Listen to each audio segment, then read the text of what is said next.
आपण बघत आहात उमेन्स 24 चॅनल। एक गंभीर सामाजिक मुद्दा। अमरावती येथील ज्येष्ठ नागरिक शांता अनेरे गेल्या 5.5 महिन्यापासून स्वतःच्या घरातून बेघर झाले आहेत। आपल्या न्याय हक्कासाठी त्या जिल्हाधिकारी कार्यालयासमोर आंदोलन करत होत्या। विशेष म्हणजे दुसऱ्यांदा गंभीर आजारी असतानाही त्यांच्या मागण्याकडे प्रशासनाचे दुर्लक्ष होत होते। शांता अनेरे यांच्यावर संजय खोडके, सुलभा खोडके आणि अविनाश मार्डीकर यांच्याकडून दबाव टाकला जात असल्याचा आरोप आहे। या संदर्भात मनपा कार्यालयाकडून बनावट कागदपत्रे अनुकंपा नोकरी मिळवण्याचा प्रयत्न झाला असल्याचा दावा अर्जदार विजया उकरडी आणि संदीप बागडे यांनी केला आहे। गेल्या 28 एप्रिल 2025 पासून सुरू असलेल्या या आंदोलनादरम्यान संबंधित आरोपीवर कुठलीही कारवाई झालेली नाही। शांता अनेरे यांची काही दिवसाआधी प्रकृती अत्यंत गंभीर झाली होती। अनुकंपा नोकरी देण्यात यावी, त्यांच्या आईचे घर पूर्वीप्रमाणे त्यांनाच देण्यात यावे, मनपाचे विधी अधिकारी श्रीकांत चव्हाण, क्षेत्रीय अधिकारी नरेंद्र देवरकर यांना सेवामुक्त करण्यात यावे, यासाठी अमरावती जिल्हाधिकारी कार्यालयाजवळ शांताबाई उकरडा आणि त्यांची मुलगी विजया उकरडा यांचे उपोषण चालू होते। मात्र 75 वर्षीय शांताबाई उकरडा या महिलेचा उपचार दरम्यान मृत्यू झाल्याने खळबळ उडाली आहे। रात्री उशिरापर्यंत उपोषण मंडपात या ठिकाणी तणावाचे वातावरण निर्माण झाले होते। जिल्हाधिकारी आशिष एरेकर, मनपा आयुक्त सौम्या शर्मा,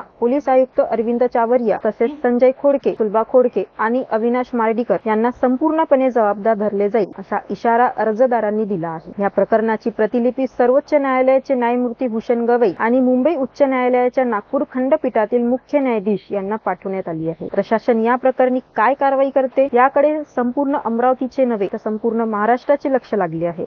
मी विजया उकरडा आठोर व माझी 72 वर्षीय ज्येष्ठ नागरिक आई शांताबाई आठोर गेल्या 6 महिन्यापासून जिल्हाधिकारी कार्यालयासमोर आमच्यावर झालेल्या अन्यायाच्या निषेधार्थ माझ्या वडिलांची बेकायदेशीरपणे दिलेली अनोरस मुलाला अनुकंपा नोकरी खारिज करून मला माझ्या वडिलांची अनुकंपा नोकरी देण्यात यावी व माझ्या आईला जाली दस्तावेजवर जे तिचं घर हस्तांतरण केलं त्या घर हस्तांतरण करणाऱ्यांना अटक करून तिचं घर तिला देण्यात यावं याकरता 6 महिन्यापासून लढत होतो।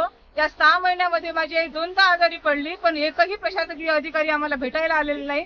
आम्ही सरन्यायाधीशांपर्यंत आम्ही निवेदन पाठवले, राष्ट्रपतीपर्यंत निवेदन पाठवले, पण आमच्या निवेदनाची कोणीही दखल घेतली नाही। कारण इथले सत्ताधारी आमदार राष्ट्रवादी काँग्रेसचे संजय खोडके, सुलभा खोडके, अविनाश मार्डीकर यांचा संपूर्ण अमरावती जिल्ह्यातील प्रशासनावर चांगला दबाव असल्यामुळे आमच्या या झालेल्या अन्यायाची कोणीही दखल घेतलेली नाही। आज माझी आई दिनांक 13 ऑक्टोबर 2025 रोजी आजारी आणि आज तिचा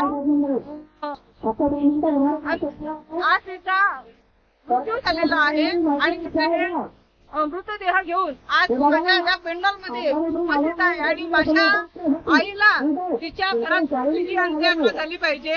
माझ्या वडिलांची अनुकंपा नोकरी मला मिळाली पाहिजे। संजय खोडके, सुलभा खोडके, अविनाश मार्डीकर यांच्यावर जोपर्यंत अॅट्रॉसिटीचे गुन्हे दाखल होत नाही, कुंताबाई आठोर, सागर आठोर, आकाश आठोर यांना जोपर्यंत अटक होत नाही तोपर्यंत माझ्या आईला तिथून कुठेही हलवणार नाही। माझंही इथं झाले तरी चालेल, पुढे 6 महिने आम्ही आणखी येथे बसू, पण आमची आता शासनाला मागणी आहे की आमच्या ज्या मागण्या होत्या ते पूर्ण करण्यात याव्या। अधिक माहितीसाठी बघत रहा उमेन्स 24 चॅनल।